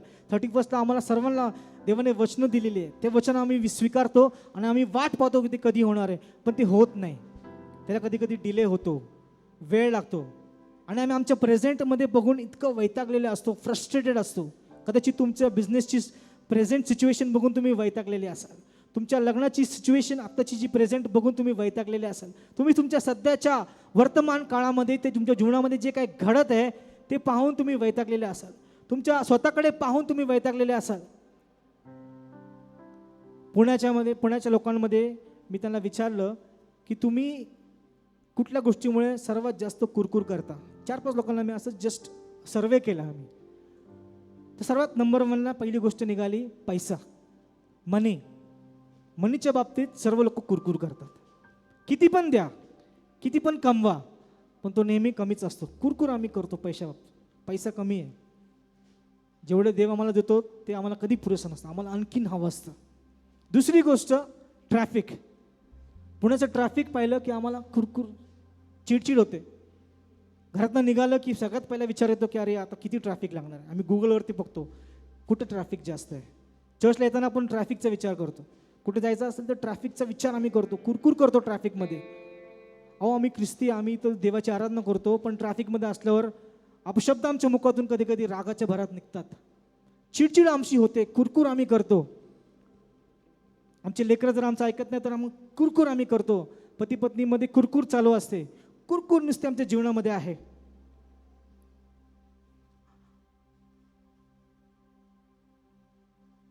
किती लोक युनिव्हर्सिटी साईडला गेलेले आहेत पुण्यामध्ये, किंवा जिथे नवीन नवीन ब्रिज होतो तिथे किती लोक गेलेले आहेत ना. जिथे रस्त्याचं काम चालू आहे तिथे किती लोक गेलेले आहेत. आणि ज्यावेळेस आम्ही तिथे जातो त्यावेळेस आम्ही काय बघतो, सर्व काय अस्तव्यस्त, अडचण.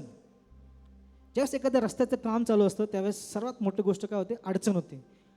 जर मला इथून बाणेरला जायचं असेल किंवा आणि जर मध्ये जो ब्रिज आहे त्याचं जर काम चालू असेल आणि मला जर जाता आलं नाही तर अडचण निर्माण होते. आणि मग पहिलं माझ्यातून काय निघतं तर अरे यार, कुरकुरीचा आवाज. हा जो आवाज आहे ना, हा कुरकुरीचा आवाज आहे. आमच्या निघतं ते. थोडी देखील आमची दुर्व्यवस्था झाली किंवा इनकन्व्हिनियन्सला मराठी शब्द काय, इनकन्व्हिनियन्स, गैरसोय. थोडी तरी की आमची गैरसोय झाली तर चूक निघतंच, कुरकुर निघते. एक फोटो तुम्हाला दाखवू इच्छितो मी. त्या रोडवरती ज्यावेळेस कन्स्ट्रक्शन चालू असतं तिथे एक साईन बोर्ड असतो, कॉशन, कन्स्ट्रक्शन इन प्रोग्रेस, कार्य प्रगति पर है, वर्क इन प्रोग्रेस.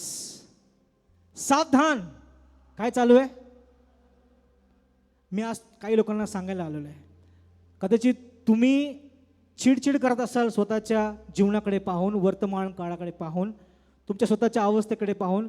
जसं आम्ही पाहतो रस्त्यामध्ये ज्यावेळेस काम चालू असतं सर्व काही अस्तव्यस्त असतं, धूळ असते, माती असते. आणि त्यावेळेस सैतान आमच्या कानामध्ये येतो आणि म्हणतो की बघ तुझं काहीच चांगलं नाही आहे, बघ तू कुठेच पोहोचला नाही आहे, बघ तुझी अवस्था काय आहे. मला तुम्हाला सांगू द्या, त्या सैतानाला म्हणा सावधान, काम चालू आहे. तुम्हाला माहिती आहे का परमेश्वराचं वचन आम्हाला काय सांगतं. परमेश्वर म्हणतो की जे काम मी तुमच्यामध्ये आरंभलं आहे, देवाचं वचन आम्हाला काय सांगतं, ते म्हणतं की तू माझ्या हाताची हस्तकृती आहे. वाचूया आपण ते वचन. पहिले फिलिप्पिकरास पत्र याचा पहिला अध्याय आणि 6वं वचन.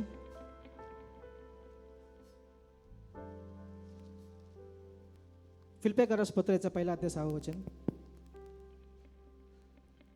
ज्याने तुम्हामध्ये चांगले काम आरंभिले तो ते येशू ख्रिस्ताच्या त्याने तुमच्यामध्ये चांगले काय काम आरंभलेलं आहे.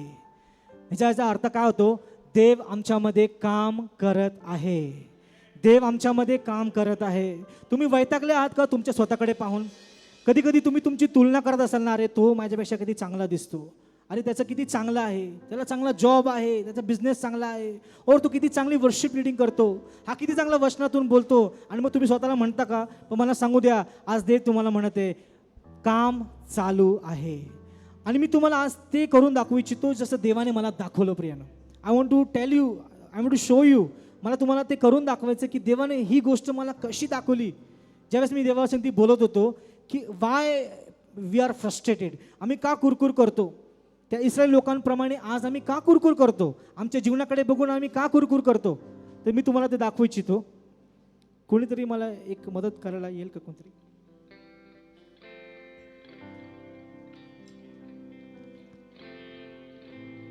एखादा तरुण, somebody. प्रियानो, ज्यावेळेस काम चालू असतं त्यावेळेस आम्हाला माहिती आहे तिकडे काय असतं, तर सामग्री असते ना, कन्स्ट्रक्शनची सामग्री असते, राईट. आता विचार करा की हा जो व्यक्ती आहे हा तुम्ही आहात.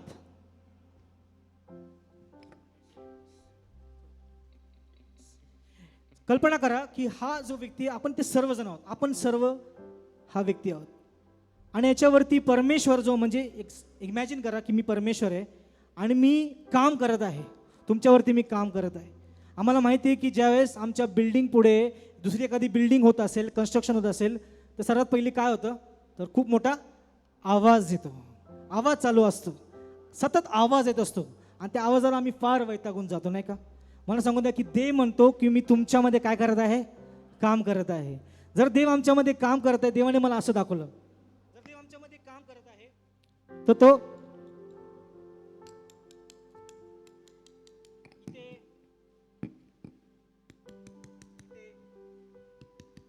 ठोकत असतो, आम्हाला आकार देत असतो, काही गोष्टी तो आमच्या सरळ करत असतो, काही गोष्टी आमच्या जीवनातून तो काढत असतो. आणि ज्यावेळेस तो ठोकतो, थँक्यू ब्रदर, ज्यावेळेस तो ठोकतो त्यावेळेस काय होतं, आवाज येतो. काय होतं, आवाज येतो. त्याच्या शस्त्राने ज्यावेळेस तो आम्हाला ठोकतो, कधी इकडं ठोकतो, कधी तिकडं ठोकतो, आणि त्यावेळेस काय होतं, आवाज येतो. आणि त्या आवाजाला आम्ही काय करतो, वैतागून जातो, आम्ही कुरकुर करतो. पण मला सांगू द्या, आज काही लोकांना परमेश्वर म्हणत आहे, त्या आवाजाला वैतागू नको, त्या ठोकण्याला वैतागू नको, कारण मी तुझ्यामध्ये काम करत आहे, असं परमेश्वर म्हणत आहे. मी तुमच्यामध्ये काम करत आहे. पुष्कळ त्या आवाजाविषयी आम्ही कुरकुर करतो, पण मला सांगू द्या की तुम्ही काळजी करू नका, त्या आवाजाला तुम्ही वैतागू नका, कारण देव तुमच्यामध्ये काम करत आहे, देव तुमच्यामध्ये काम करत आहे.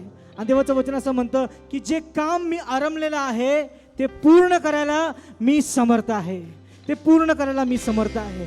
एक दिवस असा येईल ज्यावेळेस आम्ही त्या ख्रिस्तासारखे होणार आहोत. एक दिवस असा येईल ज्यावेळेस आमच्यामध्ये काही कमतरता राहणार नाही. जे देवाचे अभिवचन आहे ते पूर्ण होतील. म्हणून तुम्ही कुरकुर करू नका, तुमच्यामध्ये काम चालू आहे. काय गोष्टी देव तुमच्यातून काढत असेल, काय गोष्टी तुमच्यामध्ये देव बनवत असेल, तुम्हाला ठोकत असेल, तुमच्यामध्ये काम करत असेल. आणि ज्यावेळेस देव ठोकतो, ज्यावेळेस कन्स्ट्रक्शन चालू असतं, सर्वीकडं अस्वस्थता असते, नाही का, सर्व अस्वस्थ असतं, म्हणजे पसरलेलं असतं, दगडं पडलेले असतात, धूळ पडलेली असते. पुष्कळदा धूळ आम्ही पाहतो आणि आम्ही त्याचा तिरस्कार करतो, है ना. आमच्यावर देखील कधी कधी देव काम करत आहे, धूळ साठली, कधी कधी धूळ साठते, आमच्यावर धूळ साठते. पण मी देवाला धन्यवाद देतो पास्टरांसाठी.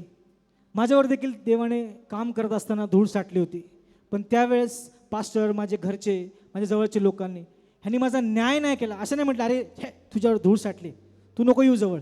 तर ती धूळ त्यांनी साफ केली, त्यांनी न्याय नाही केला माझा.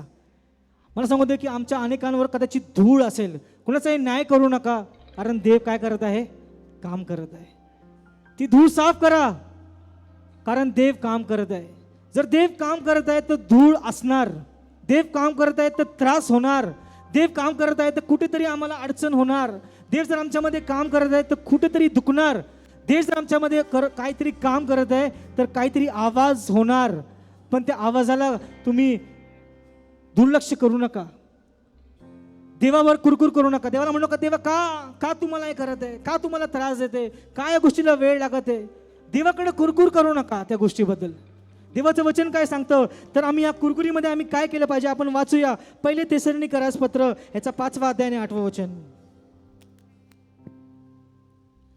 परंतु जे आपण दिवसाचे आहो त्या आपण सावध असावे. विश्वास, प्रवृत्ती हे उरस्थान व तारणाची आशा हे शिरस्थान. पहिले थेसलोनिकरास 5वा अध्याय आणि 18वं वचन. 18.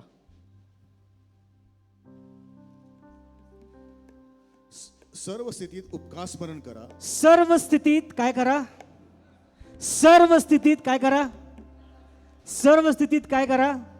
असं लिहिले का कुरकुर करा, काय लिहिले, सर्व स्थितीमध्ये उपकार स्मरण करा. आपण पुन्हा एकदा वाचूया फिलिप्पीकरास पत्र याचा 2रा अध्याय आणि 14वं वचन. आणखीन एक वचन वाचूया, फिलिप्पीकरास पत्र 2रा अध्याय आणि 14वं वचन. जे काही तुम्ही कराल ते कुरकुर व वादविवाद न करता करा. जे काय तुम्ही कराल ते कसं करा, कुरकुर न करता करा, वाद न करता करा. जे काही सेवा करताय का, मिनिस्ट्री करताय, कुरकुर करू नका. कुठे काम करताय का, कुरकुर करू नका. बॉस खूप कडक आहे का, कुरकुर करू नका. खूप अभ्यास आहे का, कुरकुर करू नका. जे तुम्हाला हवंय तसं घडत नाहीये का, कुरकुर करू नका. बिझनेस नीट होत नाहीये का, कुरकुर करू नका. काही जवळचा तुमचा कोणी व्यक्ती तुम्ही गमावला आहे का, निराश होऊ नका, कुरकुर करू नका. कारण जे काम परमेश्वराने आरंभलेलं आहे तो ते पूर्ण करायला समर्थ आहे. त्याचं वचन म्हणतं की सर्व स्थितीमध्ये, सर्व प्रसंगामध्ये त्या परमेश्वराचं उपकार स्मरण करा. हालेलुया. मला सांगू द्या प्रियांनो, आज आमची ओळख कुरकुर करणारी मंडळी नाही तर स्तुती करणारी मंडळी असली पाहिजे. हालेलुया. जसं मी तुम्हाला म्हटलं की मी प्रॅक्टिकली हे वचन लागूकरण करण्याचा प्रयत्न केला. मी मागचा पूर्ण आठवडा ज्या ज्यावेळेस मला कुरकुर करूशी वाटली ना, त्यावेळेस मी मोठ्याने स्तुती करू लागलो. मी म्हणू लागलो की स्तुती आराधना ऊपर जाती है, आशीष को लेकर नीचे आती है. मी म्हणू लागलो की मेरी निराशा को समजा तूने प्रभू. आणि मी गीत गात होतो आणि मग परिस्थिती बदलत होती, परिस्थिती बदलत होते. मला सांगू द्या, आमच्या कुरकुरीला एक आवाज आहे, आमच्या निराशेला एक आवाज आहे. जसं मी कशी म्हटलं, हा आवाज आहे कुरकुरीचा ना, सतत नेहमी होत असतो. देव ज्यावेळेस आम्हाला ठोकतो त्यावेळेस एक आवाज होत असतो. पण मला सांगू द्या की आमच्यामध्ये एक आवाज आहे, तो स्तुतीचा आवाज आहे. हालेलुया. स्तोत्रसंहिता 32 आपण वाचणार आहोत. याचा पहिला अध्याय. स्तोत्रसंहिता 34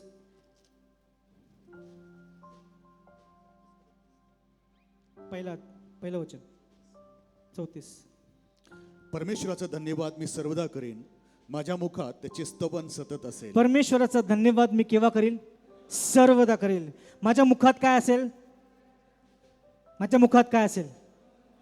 मला आज तुम्हाला विचारू द्या प्रियानो, तुमच्या जीवनात निराशा जर आहे तर देवाचं वचन तुमच्याकडे आलेलं आहे.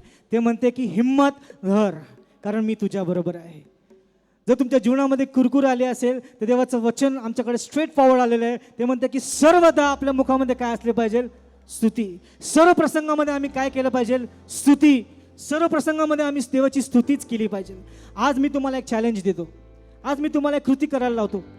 कदाचित तुमच्या जीवनामध्ये तुम्ही कदाचित कुरकुर करणारे असाल, आम्ही सर्वच करतो. मला सांगू द्या की मी असं म्हणत नाही की निराशा येणार नाही, निराशा येईल. कुरकुर करूशी वाटणार नाही, वाटेल. हे वचन आम्ही आज ऐकलं असं होणार नाही की निराशा आलीच नाही, निराशा येईल. पण देवाचं वचन आम्हाला काय सांगतं? हिम्मत धर, हिम्मत धर. देवाचं वचन आम्हाला काय सांगतं? सर्व परिस्थितीमध्ये काय कर? स्तुती कर, देवाचा धन्यवाद कर. आज मी तुम्हाला कृती करू इच्छितो. माझी इच्छा आहे की तुम्ही तुमच्या जीवनात सर्वात जास्त जे तुम्ही कुरकुर करताना, कदाचित तुमचा जॉब असेल, तुमचा बिझनेस असेल, पैसा असेल, तुमची पत्नी किंवा पती असेल, त्याच्याबद्दल तुम्ही कुरकुर करताय, तर त्या गोष्टी आता मी एक काउंट देणार आहे. 1 2 3. 3 म्हटल्याबरोबर तुम्ही ते म्हणू लागा. मला ऐकायचे आहेत, मला ऐकायचे आहेत तुमची कुरकुर. आज मी काउंट देतो 1 2 3. तुमची जितकी पण कुरकुर आहे ना, तुम्ही करता, नेहमी करता, ती तुम्ही करा. तयार आहात? ठीक आहे, करा, प्लीज करा. मला तुमची कुरकुर ऐकायची आहे. ओके. तुम्ही विचार करा की तुम्ही अशा कुठल्या गोष्टी जिथे तुम्ही कुरकुर करता. आम्ही सर्वच करतो, सर्व करतो. पास्टर अरुल थॉमस एक छान बोलले की तरुण लोक कुरकुर करतात, देवाजवळ रडतात की माझं लग्न होऊ दे, लग्न होऊ दे, माझं लग्न देऊ दे, मला चांगली बायको दे. आणि ज्यावेळेस देव चांगली बायको देतात त्यावेळेस प्रार्थना बदलते. ते म्हणतात, अरे देवा काय बायको दिली, कशी बायको दिली, किती किरकिर करते. आम्ही कुरकुर करणारे लोक आहोत प्रियानं. किती लोक कबूल करतील? आमेन. किती लोक कुरकुर करतात? आमच्या घरामध्ये कुरकुर असते, आमच्या जीवनामध्ये निराशा असते. मग माझी इच्छा आहे की तुम्ही ते आज बाहेर काढावी. आम्ही देवाच्या सानिध्यामध्ये आहोत, मला माहिती आहे, पण मला ऐकायची तुमची कुरकुर. मी 1 2 3 म्हणणार आहे. तुम्ही ज्या ज्या गोष्टींबद्दल कुरकुर सतत नेहमी करताना ती म्हणा तुम्ही. ओके. 1 2 and 3. मोठ्याने म्हणा, मोठ्याने, मोठ्याने म्हणा. आवाज आला पाहिजे, घाबरू नका. मोठ्याने म्हणा, आवाज आला पाहिजे. पुन्हा एकदा ट्राय करूया. 1 2 and 3. काय कोणतरी बोललं, काहीतरी ऐकलं मी, नवीन बायको दे म्हणून. ते पॉसिबल नाही. नवीन जॉब मिळू शकतो पण दुसरी बायको मिळू शकणार नाही. मला माहित नाही तुम्ही काय बोलला, मला माहीत नाही, तुम्ही कुरकुर केली, तुम्हाला माहिती आहे तुम्ही काय कुरकुर केली, ते तुम्ही नेहमी करता ती तुम्ही आता केली. पण आता आणखीन एकदा ट्राय करूया. आता मी म्हणणार आहे 1, 2 आणि 3. ज्या ज्या गोष्टीबद्दल कुरकुर केली ना त्या गोष्टीबद्दल देवाला धन्यवाद द्या. कदाचित तुम्ही तुमच्या जॉबबद्दल कुरकुर केली असेल, तुम्ही म्हणा की देवा मला जॉब दिला म्हणून धन्यवाद. तुमच्या बॉसबद्दल कुरकुर केली असेल तर म्हणा की मला तो बॉस दिला म्हणून धन्यवाद. तुमच्या पत्नीबद्दल कुरकुर केली असेल, म्हणा की माझ्या पत्नीबद्दल तुला धन्यवाद. तुमच्या चर्चबद्दल कुरकुर केली असेल, म्हणा की या चर्चबद्दल धन्यवाद. मी काउंट देतो, त्या काउंट नंतर तुम्ही ज्या गोष्टीबद्दल कुरकुर केली त्या गोष्टीबद्दल तुम्ही देवाला धन्यवाद द्या. 1, 2 and 3. जरा मोठ्याने देवाचा धन्यवाद करा, मोठ्याने. Hallelujah, praise the Lord. मला सांगू द्या, एक फरक मी पाहिला की ज्यावेळेस तुम्ही कुरकुर करत होते तुमच्या माना खाली होत्या, तुमचा आवाज बारीक होता. पण ज्यावेळेस मी स्तुती करायला लावली तुमच्या माना वर होत्या आणि तुमचा आवाज थोडा मोठा होता. हालेलुया, तुमचा आवाज थोडा मोठा होता. मला सांगू द्या, स्तुती स्तवनामध्ये हे सामर्थ्य आहे, देवाच्या धन्यवादामध्ये हे सामर्थ्य आहे की ते आम्हाला खाली नाही तर ते आम्हाला वर बघायला होतं, ते आमचा आवाज मोठा करायला होतं. Hallelujah, hallelujah. आज आपली कुरकुर आपण रिप्लेस करणार आहोत. जिथे जिथे मी कुरकुर करतो तिथे तिथे मी रिप्लेस करणार आहोत. एक्सेल शीटमध्ये खूप सुंदर फॉर्म्युला आहे Ctrl F आणि R चा, जिथे आम्ही एखादा शब्द दुसऱ्या शब्दाशी रिप्लेस करू शकतो. मला सांगू दे, आमच्या जीवनातल्या प्रत्येक भागामध्ये, आमच्या ऑफिसमध्ये, आमच्या घरामध्ये, आमच्या मंडळीमध्ये, आमच्या जीवनामध्ये जिथे जिथे आम्ही कुरकुर करतो तिथे तिथे आम्ही देवाची स्तुती रिप्लेस करणार आहोत, देवाची आराधना आम्ही रिप्लेस करणार आहोत, देवाचा धन्यवाद आम्ही रिप्लेस करणार आहोत. Hallelujah, hallelujah. मला सांगू दे, आमच्या स्तुतीला एक आवाज आहे. ज्यावेळेस आम्ही स्तुती करतो त्यावेळेस एक नाद होतो ना, एक आवाज होतो. ज्यावेळेस येशू ख्रिस्ताचे शिष्य ज्यावेळेस जायचे त्यावेळेस ते म्हणायचे, हे बघा जगाची उलथापालथ करणारे लोक आले. मला सांगू द्या की आज आपल्या मंडळीचं एक ओळख या जगाला, या मंडळीला, या पुणे शहराला हवी असणार आहे. आणि ते म्हणणार आहेत की हे बघा देवाची स्तुती करणारे लोक आलेले आहेत. Hallelujah, hallelujah. मला सांगू द्या, जगामध्ये एक आवाज आहे. जसं मी म्हटलं की सुरुवातीला आम्ही पाहिलं हग्ग्याच्या मध्ये की एजराच्या मध्ये की ते जुने लोक रडत होते आणि काही लोक हर्ष करत होते. एक आवाज होता. नंतर आम्ही पाहिलं की निराशा येते आणि ती आवाज करते. सैतान येतो, तो आवाज करतो. मग पास्टर संजय देखील मागे बोलले की आवाज सगळीकडे आहे. त्या आवाजामध्ये सर्व आवाज आहेत. निराशेचा आवाज आहे, दुःखाचा आवाज आहे, नुकसान आमचं जो होतं त्याचा आवाज आहे. सैतान आमच्या कानामध्ये येऊन एक आवाज करत आहे. देव आमच्या जीवनामध्ये काम करत आहे त्याचा एक आवाज आहे. पण मला सांगू द्या, आमचा आवाज, आमच्या स्तुतीचा आवाज त्या बाकीच्या सर्व आवाजांपेक्षा मोठा असला पाहिजे. हालेलुया. आमच्या स्तुतीचा आवाज त्या सर्व आवाजापेक्षा मोठा असला पाहिजे. तुम्हाला माहिती आहे जगामध्ये आता सध्या काय चालू आहे? एक आवाज होत आहे जो तात्पुरता आहे, काही दिवस तो चालणार आहे. पण मला सांगू द्या की आमच्या स्वर्गामध्ये एक आवाज होत आहे जो निरंतर चालतो, जो निरंतर होतो. परमेश्वराची आराधना निरंतर स्वर्गामध्ये चालू असते. हालेलुया. आणि मला सांगू द्या की ज्यावेळेस तुम्ही आणि मी त्या वचन देशामध्ये, दत्त देशामध्ये आम्ही जाऊ त्यावेळेस आम्हाला काय करायचं आहे? काय करायचं आहे? स्तुती करायची आहे. तिथे आम्ही कुरकुर करू शकणारच नाही, कारण तिथे कुरकुर करण्यासारखं काही नसणार आहे. तिथे आम्ही फक्त देवाची स्तुती आणि देवाची आराधना करणार आहोत. देव आम्हाला त्या गोष्टीची सवय इथे लावत आहे. जसं अरण्यामधून त्यांना नेलं, त्यांना विलंब लागला यासाठी, कारण ते कुरकुर करत होते म्हणून त्यांना विलंब लागला. मला सांगू द्या, जर आम्ही कुरकुर करू तर आम्ही काय करतो? आम्ही आमच्या अडचणींना आम्ही मोठं करतो. काय करतो? आमच्या अडचणींना आम्ही मोठं करतो. ज्यावेळेस आम्ही कुरकुर करतो त्यावेळेस आमच्या त्रासाला आम्ही मोठं करतो. ज्यावेळेस आम्ही कुरकुर करतो त्यावेळेस आम्ही दुःखाला आम्ही मोठं करतो. पण ज्यावेळेस आम्ही देवाची आराधना करतो, त्याची स्तुती करतो, आम्ही देवाला मोठं करत असतो, आम्ही देवाला उंच करत असतो. मला सांगू द्या, आज तुमच्या जीवनातून तुम्हाला कोणाला उंच करायचं आहे? कुरकुर करून त्या कुरकुरीला, त्या संकटाला, त्या अडचणीला, त्या छोट्याच्या गोष्टींना तुम्हाला उंच करायचं आहे का आज तुम्हाला परमेश्वराची आराधना करून त्याच्या नावाची धन्यवाद देऊन तुम्हाला परमेश्वराला उंच करायचं आहे? तुमचं असं तुमची चॉईस आहे. पण मला सांगू द्या की जगामध्ये आज एक नाद होत आहे, एक आवाज होत आहे, सर्वीकडे एक मोठा आवाज आहे. पण मला सांगू द्या की आज या मंडळीमधून एक आवाज येणार आहे आणि तो आवाज त्या जिवंत परमेश्वराच्या स्तुतीचा आवाज असणार आहे. हालेलुया. स्तोत्रसंहितामध्ये 34व्या अध्यायामध्ये 1ल्या वचनामध्ये तो म्हणतो की आपण परमेश्वराला धन्यवाद देऊया. आपण सर्वजण मिळून हे वचन आपण वाचणार आहोत. यास आपल्या पायावरती आपण उभे राहूया. आणि 34वं वचन जर तुमच्याजवळ बायबल असेल तर ते तुम्ही उघडा. जर तुमच्याजवळ मोबाईलमध्ये बायबल असेल तर तुम्ही उघडा. आणि या ठिकाणी तो म्हणतो की मी सर्व समयी यहोवाचा धन्यवाद करील. माझ्या मुखात त्याची स्तुती निरंतर राहील. याविषयी माझा जीव प्रतिष्ठा मिरवेल. दीन ऐकून हर्ष होतील. अहो तुम्ही सर्वजण माझ्या बरोबर यहोवाची काय करा, काय करा, यहोवाची काय करा.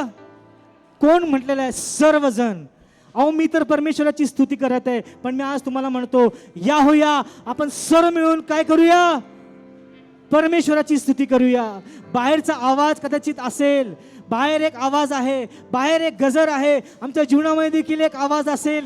त्या शैतानाने एक आवाज केला असेल, आमच्या दुःखाने एक आवाज केला असेल, आमच्या संकटाने एक आवाज केला असेल, आमच्या निराशेने एक आवाज केला असेल, आमची कुरकुर सतत आवाज करत असेल. पण मला सांगू द्या की आज इथे एक गजर होणार आहे आणि तो येशू नावाचा गजर होणार आहे. ते येशूच्या नावाच्या धन्यवादाचा एक गजर होणार आहे. किती लोक तयार आहे माझ्याबरोबर तो गजर करण्यासाठी? किती लोक तयार आहे त्या परमेश्वराचं नाव उंचवण्यासाठी? किती लोक तयार आहे त्या परमेश्वराला धन्यवाद देण्यासाठी? चला आपला आवाज तुम्ही उंच करा, आपले धन्यवाद तुम्ही परमेश्वराला करा. चला आपण त्या परमेश्वराची थोरवी गाऊया. आपण कुरकुर करणार नाही, तर आपण त्या परमेश्वराची थोरवी गाऊया. यावेळेस कुठे गेली माझी praise team? Where is my praise team? या आपण सर्वजण आपल्या क्वायर बद्दल मोठ्याने टाळ्या वाजून परमेश्वराला धन्यवाद करू.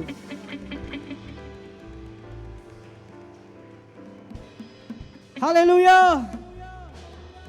परमेश्वराला उंच करूया, सर्वदा प्रभूमध्ये आनंद करूया, सर्व प्रसंगामध्ये त्याची धन्यवाद आपण करूया. आपल्या कुरकुरीला आपण बाजूला ठेवूया प्रियानो, आणि त्या परमेश्वराच्या नावाला आपण उंच करूया. आपल्या निराशेला आज परमेश्वराने भिडलेला आहे. आमचा परमेश्वर आज आमच्या निराशेला बोलतो भिऊ नको. तो म्हणतो माझ्या मुला, माझ्या मुली, हिम्मत धर, कारण मी तुझ्या बरोबर आहे. मला माहित नाही जर तुम्ही आज निराश या ठिकाणी आला असाल, पण इथून जाताना तुमच्या बरोबर परमेश्वर आहे. तुम्ही या ठिकाणी शांत आला असाल, पण एक आवाज घेऊन तुम्ही या ठिकाणी जात आहात. जगामधला जो आवाज आहे त्याच्यापेक्षाही शिलो मंडळीचा जो गजर आहे तो अधिक मोठा आहे. आमच्या स्तुतीचा आवाज बाकी इतर आवाजांपेक्षाही मोठा आहे. आज मी तुम्हाला सांगू इच्छितो की तुमच्या स्तुतीचा आवाज बाकी कुठल्याही आवाजापेक्षा मोठा असू द्या. Let the sound of your praise be greater, be louder than the sound of your grumbling, then the sound of your grumbling. तुमच्या दुःखाचा, तुमच्या कणण्याच्या आवाजापेक्षा तुमच्या स्तुतीचा आवाज, तुमच्या स्तुतीचा गजर हा मोठा असू द्या. हालेलुया. बोलो येशू मसीह की, बोलो येशू मसीह की.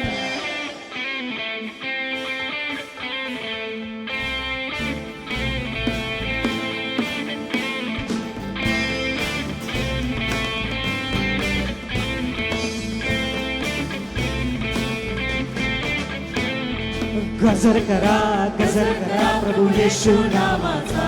हे गजर करा प्रभू येशू नामाचा. विजयशाली प्रभू येशूची घोषणा तुम्ही करा.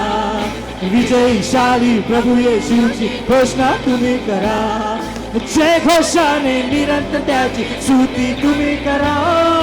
जय घोषाने निरंतर त्याची स्तुती. Come on, Shiloh Church, say.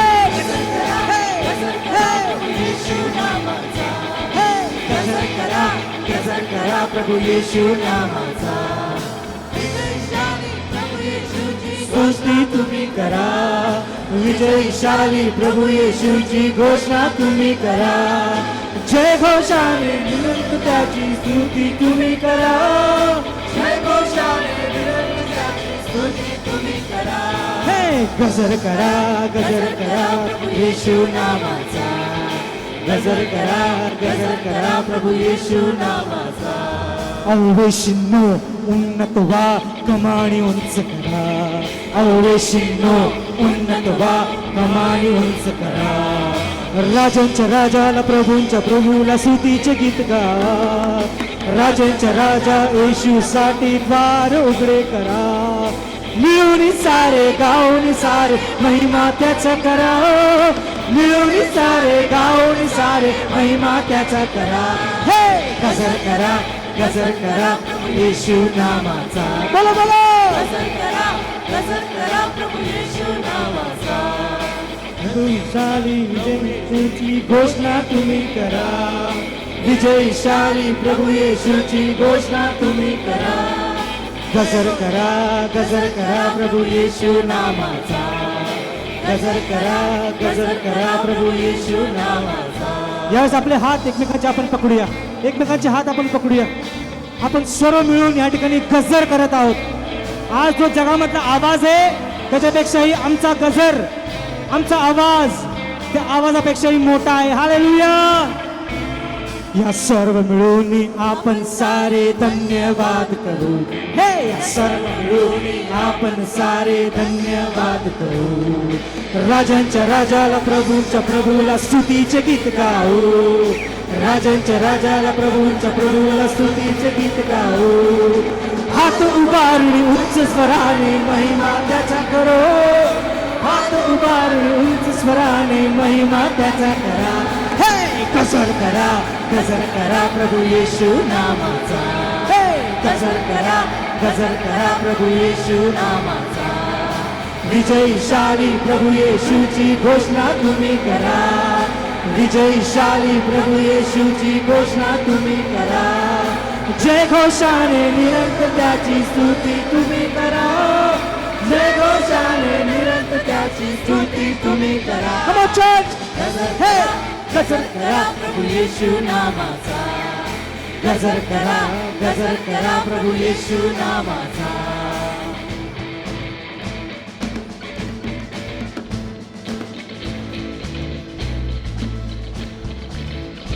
बोला जय, बोला जय, बोला जय, बोला जय, बोला जय, बोला जय, बोला जय, बोला जय. आपले हात उंच करून बोलूया. बोला जय, बोला जय, बोला जय, बोला जय, बोला जय, बोला जय, जय जय, बोला जय, जय जय, बोला जय, बोला जय.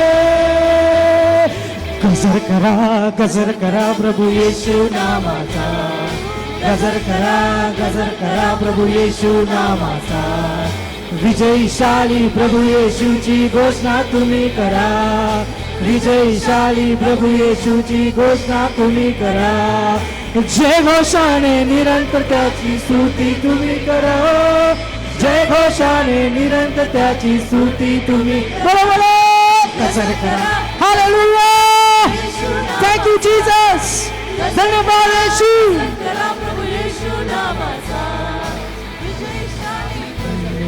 स्तुती तुम्ही करा. विजयशाली प्रभू येशूची स्तुती तुम्ही.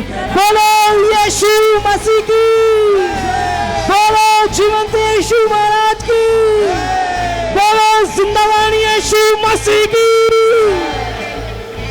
स्वर्गीय पित्या प्रभू, आज जो गजर या ठिकाणी आम्ही केला, मी प्रार्थना करतो परमेश्वरा, आज पुरता तो या मंदिरापुरता नाही, या जागेपुरता नाही, तर तो आज आमच्या घरामध्ये देखील होऊ दे.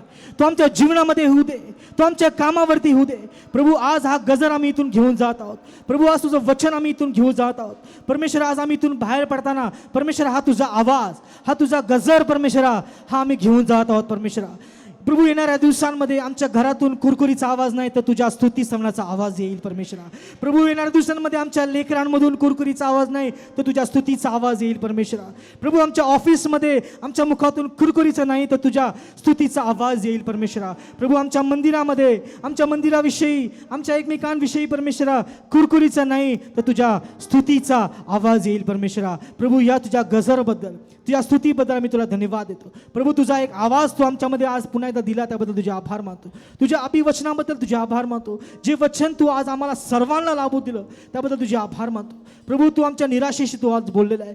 तू म्हटलेलं आहे की भू नको, हिम्मत धर, कारण तू आमच्या बरोबर आहेस. तू म्हटलेलं आहे की तुझं काम तू ते आमच्यामध्ये करत आहे, ते तू पूर्ण करायला तू समर्थ आहेस. परमेश्वरा प्रभू, त्या काम चालू असताना आम्ही निराश होणार नाही, आम्ही कुरकुर करणार नाही. परमेश्वरा स्वतःच्या अवस्थेकडे पाहून आम्ही कमी लेखणार नाही. परमेश्वरा तर आम्ही विश्वास धरणार आहे की तू आमच्यामध्ये काम करत आहेस, ते काम तू पूर्ण करायला तू समर्थ आहेस. परमेश्वरा आणि कुठल्याच गोष्टीबद्दल आम्ही कुरकुर करणार नाही. परमेश्वरा तर सर्व परिस्थितीमध्ये आम्ही तुझा धन्यवादच करू. परमेश्वरा तुझ्या नावाला आम्ही उंच करू. परमेश्वरा तुझ्या सुंदरशा वचनाबद्दल प्रभू, तू आमच्याशी बोलला त्याच्याबद्दल मी तुझे मनापासून धन्यवाद करतो. परमेश्वरा सर्व मान सन्मान गौरव तुझ्या नावाला देत धन्य तारणार प्रभू श्री ख्रिस्त याच्या नावाने मागतो, म्हणून तू ऐक.